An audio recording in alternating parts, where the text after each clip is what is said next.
महापुरुषों ने जो परिवर्तन की आवाज दी है वो कलयुग में अनोखी। इस आवाज को कोई समझ ही नहीं पाया और बड़े जोरदार शब्दों में उन्होंने इशारा करके कहा है, जरा उसको सुन लीजिए कि बदली हिंदुस्तान तो बदली जाई दुनिया, बदली हिंदुस्तान तो बदली जाई दुनिया। कोई ना बेधर्मी होगा ना ही बेविचारी। देखो आगे का माहौल, वातावरण, समाज, परिवार, इंसानों का कैसा होगा। कोई ना विधर्मी होगा ना ही बेविचारी। हो जाई सफाई ना ही रहिए अत्याचारी। देशवा में कोई सदाचार का उत्थान हो, बदली जाई दुनिया। बदली हिंदुस्तान तो बदली जाई दुनिया। इस समय का माहौल।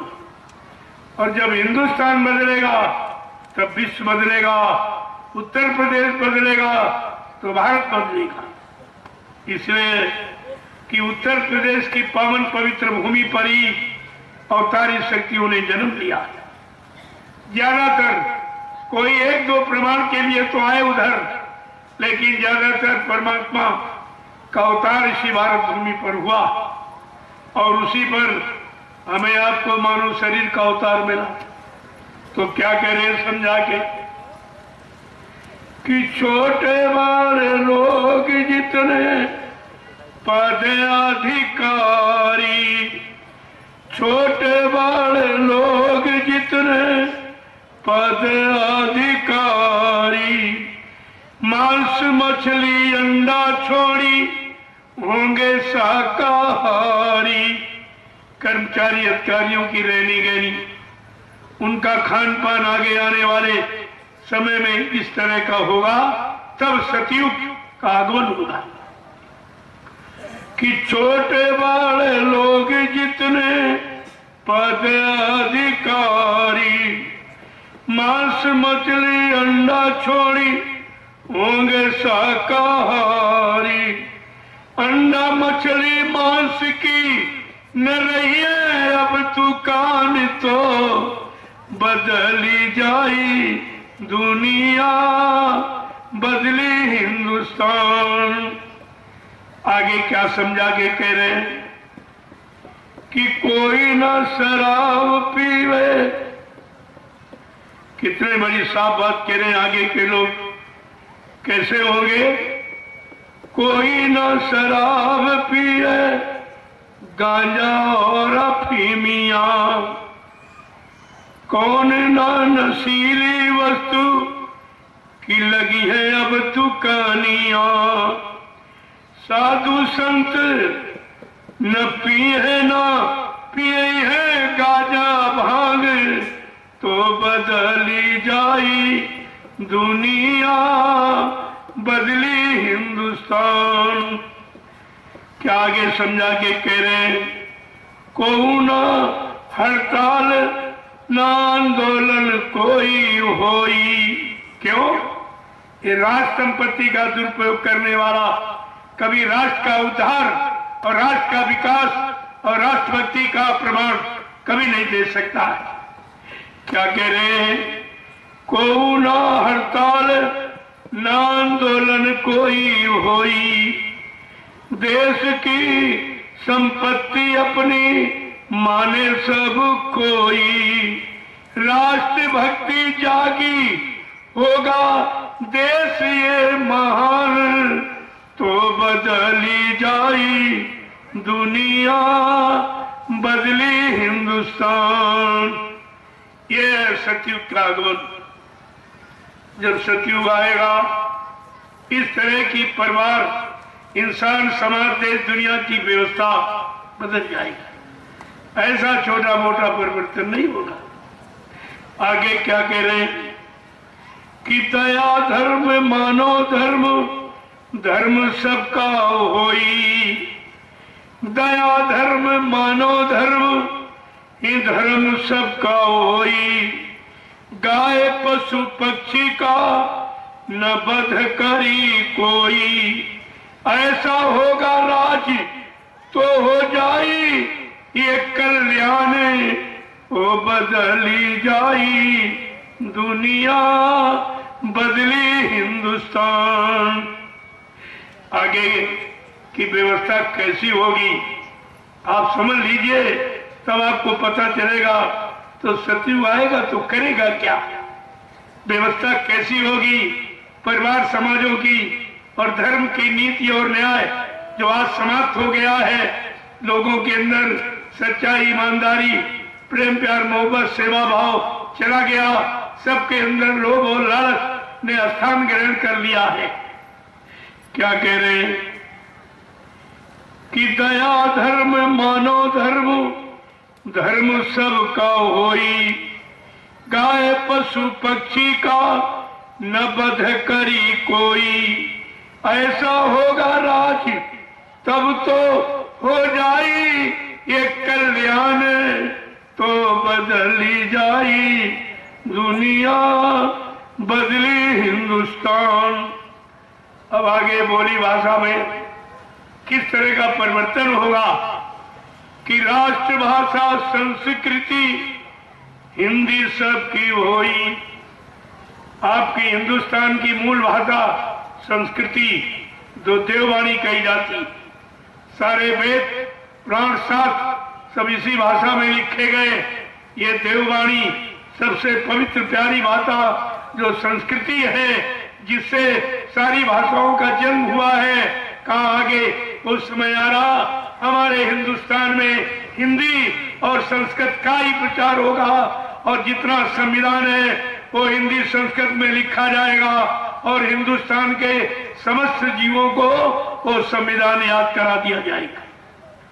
फिर तुमको वकीलों की, किसी दलाल की आवश्यकता नहीं।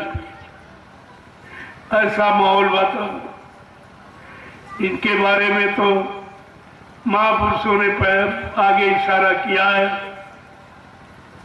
अगर तुमने देश के लोगों को न्याय नहीं दे पाया, ऐ मजिस्ट्रेटों, वकीलों, अगर तुमने भारत की जनता को न्याय नहीं दे पाया, सुरक्षा नहीं कर पाई, तो ये तुम्हारा अधिकार आगे छीन लिया जाएगा। कहा जितने हैं ये सब, कहा अगर कोर्ट और न्यायालय में बैठ करके न्याय का काम नहीं किया, अन्याय बढ़ाते चले जा रहे हो, तुम्हें आगे दिखाई नहीं दे रहा कि तुम्हारे लिए कैसा समय तैयार हो रहा, तुम किस सजा पाने के अधिकारी बन रहे हो, और उस सजा से तुम्हें यहां कोई नहीं बचा सकता है। कहा कि अगर इन्होंने न्याय नहीं दिया तो कहा है बड़े बड़े वरिष्ठ वकील पुराना टाट बेचेगा, इस तरह से अपना गुजर करेगा। अगर तुम भारत की जनता को न्याय नहीं दिला सके, न्याय सुरक्षा जो भारत का मूल सिद्धांत है, जो भारतीय संविधान का यानी मूल अर्थ है, अगर तुमको इसको नहीं तुम करा पाए तो यह अधिकार तुम्हारे हाथ से छिन जाएगा। क्या कह रहे हैं कि राष्ट्रभाषा संस्कृति हिंदी सबकी होगी, क्षेत्रीय भाषाएं होंगी हिंदी की सहेली।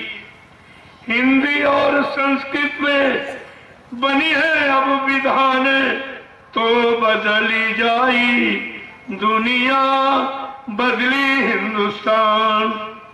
अब आगे संस्कृत और हिंदी के पढ़े बच्चों को नौकरी मिलेगी, जिनकी तलाश की जाएगी उनकी संख्या बहुत कम रह जाएगी, क्योंकि तुमने विदेशी भाषा का अनुसरण किया है। जब अंग्रेजों को भगाने में कितनी क्षति उठानी पड़ी, कितनी माताएं निपूती हो गई, कितने बहनों का सुहाग लुट गया, कितने लोग कुर्बान और कितने घर वीरान हो गए।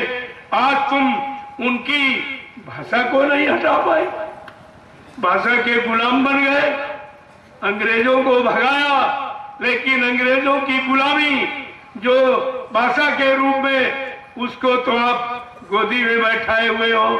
कहां तुमने अंग्रेजों को भगाया, कहां तुमने अंग्रेजियत को खत्म कर पाया? वो तो तुम्हारे ऊपर आज भी सवार है। तुम्हारे मुख से वही भाषा निकलती है, शुद्ध संस्कृत और शुद्ध हिंदी का प्रयोग ही आप नहीं कर पा रहे हो। तो आगे महापुरुषों ने इशारा करके क्या कहा कि राष्ट्रभाषा संस्कृति हिंदी सबकी होगी, क्षेत्रीय भाषाएं होंगी हिंदी की सहेली। हिंदी और संस्कृत में बनी है अब विधान, तो बदली जाई दुनिया, बदली हिंदुस्तान। मांस मछली अंडा दारू यदि नहीं छोड़ी हो, अगर ये नहीं छोड़ पाए आप, तो आगे कुदरत कौन सी सजा देने वाली रहे। इसीलिए आपसे अभी प्रार्थना किया जा रहा, अभी वक्त है, इस गंदे खान पान को छोड़ दो, तो आगे सच्चा और अच्छा समय आ रहा है, तब ये चीजें आपको मिलेंगी नहीं। क्या कह रहे हैं कि मांस मछली अंडा दारू यदि न छोड़ी हो भाई, देशवा विदेशवा में हो जाई लड़ाई। लड़ाई का कारण क्या है? गंदा खान पान, गंदे भाव विचार, गंदे कर्म, ये सब लड़ाई और बुरे कर्म और मार काट की ही प्रेरणा देते हैं।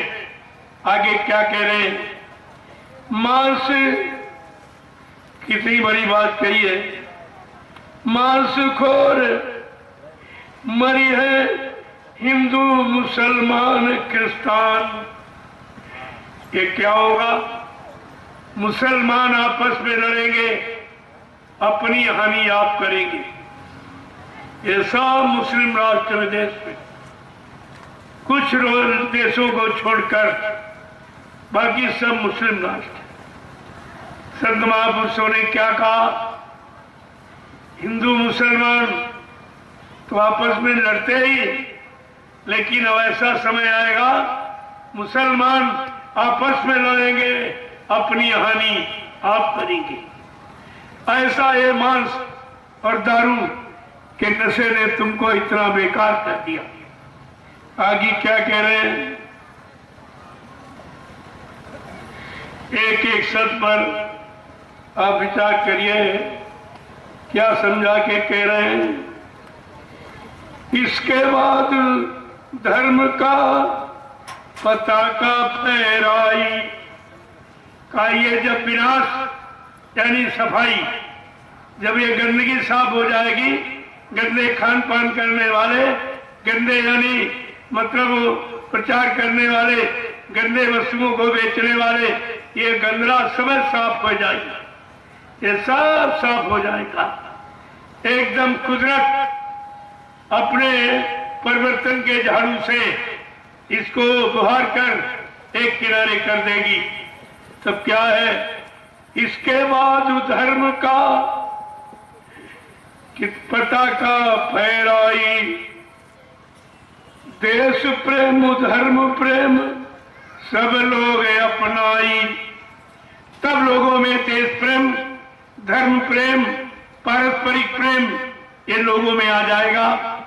जब तक ये मदिरा और मांस, ये गंदी वस्तुओं का प्रचार बंद नहीं होगा, बल्कि सरकार ने भी परमिशन दे दिया है, इसका भी नष्ट नाबूद हो जाएगा। ये भी कोई बचने वाला नहीं है। धीरे धीरे इनके पापों का घड़ा भर रहा, एक दिन फूट जाएगा, ये सब समाप्त हो जाएगा। आगे क्या कह रहे हैं कि सबको एक दूसरे के आने होगे काम। सब एक दूसरे के काम आएंगे, एक दूसरे की मदद करेंगे, एक दूसरे की हिफाजत करेंगे। सबके अंदर माँ बेटी बहन का भाव पैदा हो जाएगा। ऐसा समय आगे आने वाला है। उसी समय की जानकारी संत महापुरुष पहले से देते हैं, ताकि कोई ये न समझे कि हमको पहले क्यों नहीं बताया। अगर इतना कठिन प्रभाव पड़ने वाला था, विनाश होने वाला था, कुदरत नाराज होने वाली, तो मैं ये काम बंद कर देता। इसलिए सबको ये पहले से जानकारी 10 जुलाई 1952 से 7 वर्ष से जानकारी दी जा रही।